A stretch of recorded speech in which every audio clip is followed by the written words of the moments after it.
B 2 spirit बम्बर दुनिया का ऐसा जहाज है जिसे चाहकर भी कोई मिसाइल तबाह नहीं कर सकता। देखने में बेशक ये एक फुटबॉल फील्ड जितना बड़ा लगता है, लेकिन दुश्मन के रडार पर यह सिर्फ और सिर्फ एक मक्खी जितना नजर आता है। चाहे कितना ही कॉम्प्लेक्स रडार नेटवर्क क्यों ना हो, बी 2 स्पिरिट बम्बर के लिए इसे चकमा देना बाएं हाथ का खेल है।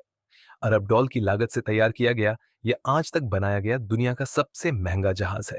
दूसरे जेट्स के मुकाबले में न सिर्फ खामोश, बल्कि यह हीट सीकिंग मिसाइल्स के साथ साथ इंफ्रारेड गाइडेड मिसाइल्स को भी आसानी से धोखा दे सकता है।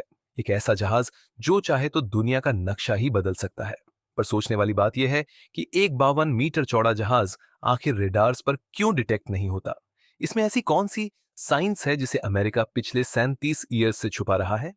नाजरीन, इस बी 2 बम्बर को बनाने के पीछे एक ऐसा वाकया है जिसने दुनिया भर में अमेरिका का सर शर्म से झुका दिया था। 1 मई 1960 पाकिस्तान में पेशावर एयरबेस से अमेरिका का Lockheed U-2 aircraft take off करता है। ये CIA के एक सीक्रेट मिशन पर सोवियत यूनियन की जासूसी करने जा रहा था। ये कोल्ड वॉर का दौर था, जब अमेरिका और सोवियत यूनियन दोनों अपनी टेक्नोलॉजी के जरिए एक दूसरे को नीचा दिखाने की कोशिश कर रहे थे। अमेरिका को घमंड था कि उसका U-2 Lockheed spy plane 80 feet पर फ्लाई कर सकता है और इतने हाई एल्टीट्यूड पे कोई उसका कुछ नहीं बिगाड़ सकता। यूएस समझता था कि इतनी ऊंचाई तक USSR का कोई मिसाइल नहीं पहुंच पाएगा। पर जैसे ही यह जहाज सोवियत यूनियन की टेरिटरी में घुसा, तो रडार ने फौरन उसे डिटेक्ट कर लिया। पहले तो उन्होंने कई फाइटर जेट्स भेजे और कई मिसाइल्स लॉन्च किए, लेकिन वाकई इतनी ऊंचाई पर हिट करना उनके बस में नहीं था। लेकिन फिर सोवियत यूनियन की मिलिट्री ने अपने S-75 डीवी नाम मिसाइल को प्लेन पे लॉक करके फायर कर दिया। इस मिसाइल के बारे में अमेरिका को भी पता था, लेकिन उनका ख्याल था कि सोवियत का S-75 भी इतनी ऊंचाई तक नहीं पहुंच सकेगा। पर उसके बाद जो हुआ वो अमेरिका के वहमोगुमान में भी नहीं था। S-75 ने 80,000 फीट पे उड़ ढहते हुए U-2 लॉकहीड को इंतहाई परफेक्शन से हिट किया। प्लेन वहां के यकाटेरिनबर्ग नामी शहर के ऊपर गिरा और पायलट ने खुद को इजेक्ट कर लिया। शुरुआत में अमेरिका ने कहा कि यह नासा का वेदर रिसर्च प्लेन था, लेकिन जब सोवियत यूनियन ने कैप्चर किए गए पायलट और U-2 का सर्विलेंस इक्विपमेंट दुनिया के सामने रखा, तो अमेरिका की पूरी दुनिया में बड़ी बदनामी हुई। इस वाक्य ने दोनों मुल्कों को ठीक ठाक सबक दिया। इसके बाद रशिया यानी सोवियत यूनियन ने अपने एयर डिफेंस पर काम करना शुरू कर दिया और अमेरिका ने ऐसी टेक्नोलॉजी पर जो रेडार के सामने लिटरली इनविजिबल हो जाए। उस वक्त अमेरिका के पास B-52 बॉम्बर्स थे, लेकिन इस वाक्य के बाद यह बात कंफर्म हो गई कि रशियन टेरिटरी में दाखिल होने से पहले ही इसे गिरा दिया जाएगा। यानी अमेरिका चाहकर भी अपने न्यूक्लियर वेपन्स रशिया के खिलाफ इस्तेमाल नहीं कर सकता। और फिर 1976 तक USSR ने ऐसे सरफेस टू एयर मिसाइल बनाए जो 100 किलोमीटर दूर तक भी एयरक्राफ्ट को गिराने की सलाहियत रखते थे, जिनमें S-300 भी शामिल थे। इस वक्त USSR का एयर डिफेंस इतना स्ट्रांग हो गया कि अमेरिकन एयरफोर्स के एक जनरल ने कहा कि सोवियत यूनियन में अपना B-52 बॉम्बर भेजना ऐसा ही है जैसे मक्खी के छत्ते पर पत्थर मारना।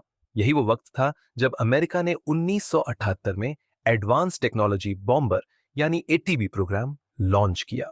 इस प्रोग्राम का मकसद एक ऐसा बम्बर प्लेन बनाना था जो सोवियत यूनियन की टेरिटरी में जाए, उनके रेडार्स के सामने बॉम्ब्स गिराए और बिना नोटिस हुए वहां से निकल जाए। अमेरिका की ये तमाम रिक्वायरमेंट्स पूरी की B-2 बम्बर ने, जिसकी पहली फ्लाइट 1989 में हुई, लेकिन दुनिया को यह 1997 में दिखाया गया। B-2 की सबसे बड़ी खासियत उसकी रडार से बचने की सलाहियत है।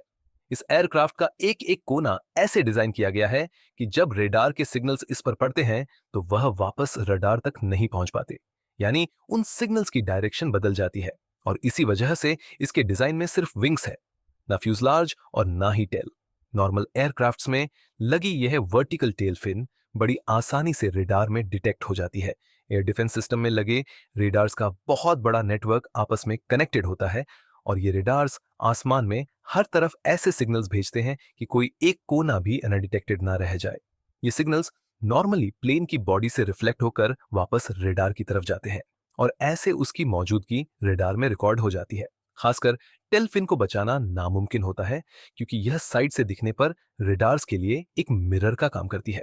लेकिन B2 स्पिरिट बम्बर की बॉडी ऐसे डिजाइन की गई है कि कहीं से भी रडार का सिग्नल आए तो वह टकराने के बाद उसी डायरेक्शन में रिफ्लेक्ट नहीं हो पाएगा, और इसी वजह से इसमें टेल रखी ही नहीं गई। इसका जिग जैग डिजाइन सिग्नल्स को बिल्कुल ऑपोजिट डायरेक्शन में डिफ्लेक्ट कर देता है। B2 बम्बर की कामयाबी के पीछे सिर्फ इसका डिज ही नहीं, बल्कि एक ऐसी कोटिंग भी है जो 100% रेडार के सिग्नल्स को अपने अंदर ऑब्जॉर्ब कर लेती है। यूएस ने एक ऐसी सीक्रेट कोटिंग बनाई है जिसकी डिटेल्स अभी तक दुनिया से छुपी हुई है, और इसी कोटिंग की वजह से B2 बॉम्बर रेडार पर 100% इनविजिबल हो जाता है। इसका रेडार क्रॉस सेक्शन हैरतअंगेज तौर पे सिर्फ 0.001 वर्ग मीटर है, यानी इसे डिटेक्ट करने का मतलब है आसमान में किसी मक्खी को डिटेक्ट करना। कंपेयर किया जाए तो रडार पर B-52 बॉम्बर एक दो बेडरूम फ्लैट जितना नजर आता है, F-50 एक छोटे कमरे जितना, JF एयरबन एक सिंगल बेड जितना, और राफेल एक बड़े तकिए जितना नजर आता है। यानी B-2 बॉम्बर इन सबसे 10 गुना बड़ा होने के बावजूद रडार पर सिर्फ एक मक्खी जितना दिखता है। ये एशियन सिक्योरिटी की दुनिया में इस टेक्नोलॉजी को स्टेल्थ कहा जाता है, और इसकी बुनियाद B-2 बम्बर से ही रखी गई। B-2 स्पिरिट बम्बर में सिर्फ दुश्मन के रडार से बचने की काबिलियत ही नहीं, बल्कि इसका लो हीट सिग्नेचर इंफ्रारेड और हीट सीकिंग मिसाइल्स को भी चकमा दे सकता है। नॉर्मली एयर डिफेंस सिस्टम्स में इंफ्रारेड सर्वेलेंस सिस्टम्स भी होते हैं।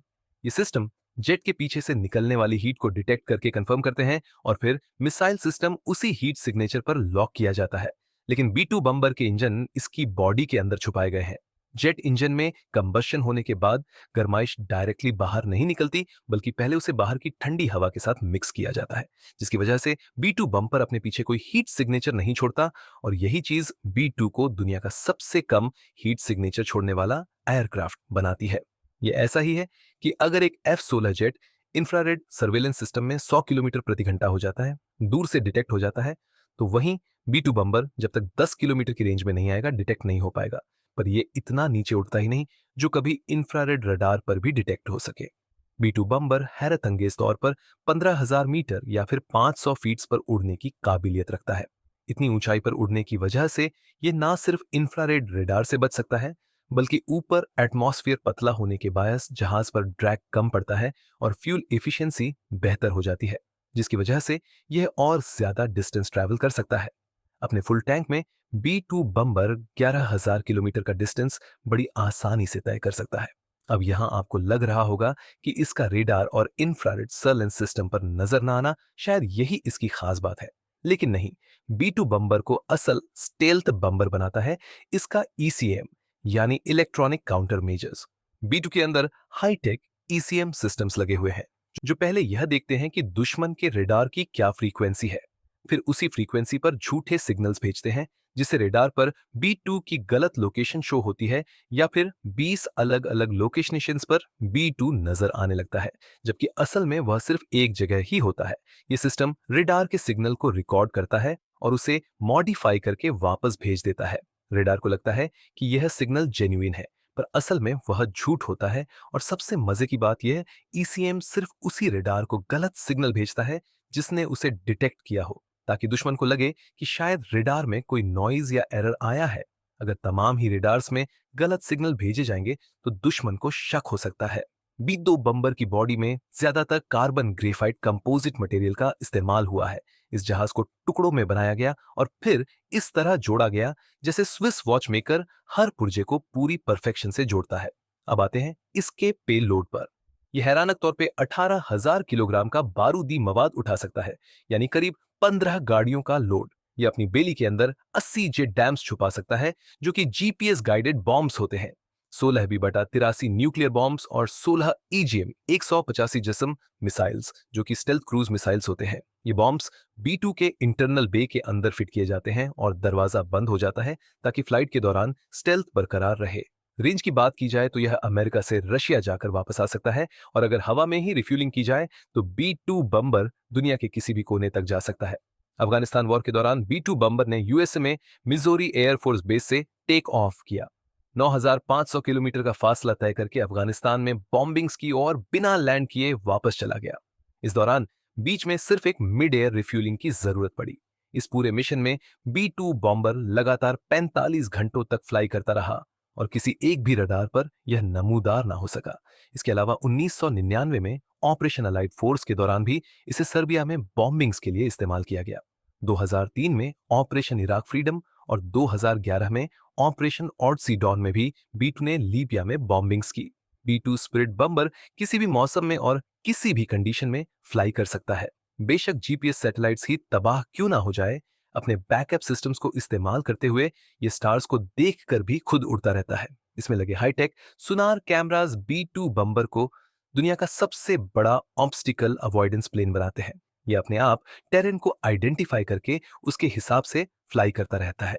अब क्योंकि ये एक बहुत बड़ा विंग है और इसमें कोई टेल, रडर या एलिवेटर नहीं होते, तो इसकी स्टेबिलिटी इतनी परफेक्ट नहीं है कि पायलट इसे बिना कंप्यूटर की मदद के उड़ा सके। इसमें लगा है दुनिया का सबसे कॉम्प्लेक्स कंप्यूटर सिस्टम, जो हर वक्त इसकी रोल एंड पिच मूवमेंट को एडजस्ट कर रहा होता है। पायलट सिर्फ कंप्यूटर को कमांड देता है कि टर्न करना है। उसके बाद कंप्यूटर खुद ही जहाज को पायलट की जरूरत के मुताबिक टर्न करता है। अब जाहिर है इतना एडवांस्ड और दुनिया का सबसे सिक्योर्ड प्लेन काफी महंगा भी होगा। आज तक सिर्फ 21 B2 बम्स ही तैयार किए गए हैं और सिर्फ एक जहाज $1 अरब की लागत से तैयार किया गया है। यानी काफी कंट्रीज की जीडीपी B2 बम्बर की कीमत से कम है। ये सारे जहाज सिर्फ अमेरिका के पास हैं और अभी तक अमेरिका का यह टेक्नोलॉजी बेचने का कोई इरादा नहीं है। इसके अलावा फ्यूल की भूख ऐसी कि सिर्फ 1 घंटे में यह 50 लाख का फ्यूल पी जाता है। वहीं एक नॉर्मल कमर्शियल जेट 1 घंटे में $00 का फ्यूल पीता है। B2 बम्बर की मेंटेनेंस भी किसी आम जहाज से बहुत अलग है। हर फ्लाइट के बाद पूरे जहाज को सॉफ्ट वॉश किया जाता है और इस पर दोबारा से सीक्रेट स्टेल्थ कोटिंग की जाती है। पूरी बॉडी के हर कोने का चेकअप होता है कि कहीं कोई छोटा सा भी सुराख या डेंट तो नहीं है, क्योंकि अगर इसकी बॉडी में एक मच्छर जितना भी डेंट पड़ गया तो यह अपनी स्टेल्थ बरकरार रखने की काबिलियत खो सकता है। उम्मीद है ZM TV की यह वीडियो भी आप लोग भरपूर लाइक और शेयर करेंगे। आप लोगों के प्यार भरे कमेंट्स का बेहद शुक्रिया। मिलते हैं अगली शानदार वीडियो में।